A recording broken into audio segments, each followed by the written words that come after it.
I'm going to listen to Bat for Lashes, The Dream of Delphi, which I was very excited about when I first heard it. Never really understood Bat for Lashes, but I'm going to argue I understand this more than most. It's got beauty in there, certainly. It's got great electronics, it's got classical feel.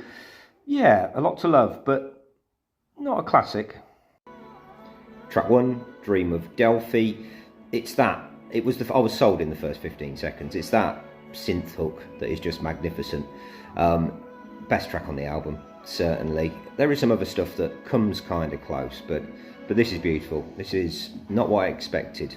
And then when it sort of gets a little bit more trip-hoppy at the end, it's a nice surprise. Just a good song all in all. All in all, it's probably all you need from the album though. But I'm going to listen to the rest of it. Track 2, Christmas Day. I'm sure I'm not the first to use the Kate Bush comparison, but it's there. There's definitely something Kate Bushy about there, but a little bit like if Aphex Twin was producing, but not that good. Nowhere near as good as that, actually. But it's okay. It's just not a patch on the first song, nor is Letter 3, Letter to My Daughter. Again, showed promise with that little loopy synthesizer, but didn't go far enough for me.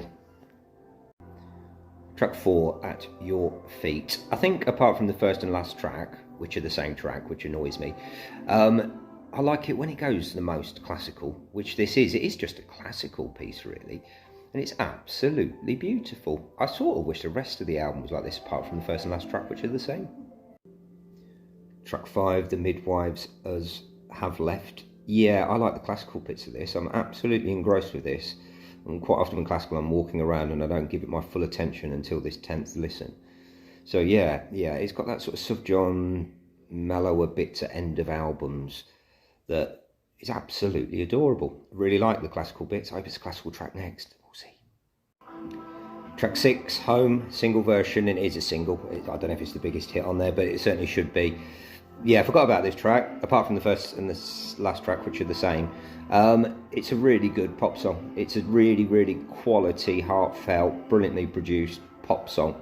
And actually comes along at a really, really good time in the album. I needed a bit of an uplift, and this is it. Good song. Track 7, Breaking Up. Sounded like Kenny G, and I've never really ever wanted to listen to Kenny G before, so I wasn't overly impressed. But then halfway through it went all Brian Eno. So if Kenny G was produced by Brian Eno, they might sound something like this. Quite pleased with that. And then track 8, Delphi Dancing, is some more lovely classical, maybe not quite as lovely as the earlier classical bits, maybe a slight dip in the album for me. Track 9, Her First Morning. One can only presume this is her daughter. I don't know if she's called Delphi, perhaps she is. And you know what, being a dad, I get that. First time, first new baby in. Yeah, it's the perfect musical accompaniment. Well done. I do like the classical stuff on here. Beautiful. Track 10, Waking Up, which is just sort of jingly jangly, buildy up nonsense, you know, sort of last track of an album. And it should be the last track, because for some reason track 11, The Dream of Delphi, bonus edition, strings, it doesn't sound any different to me. So I think a bit lazy is the last track, and it lets it down, and it stops it being an album of the month, because I think there is sort of enough on here to be, but no, not with the same track, first and last. My overall review of Bats for Lashes, Dream of Delphi, is that I've never been as happy and unhappy with the first and last track, which are the same track.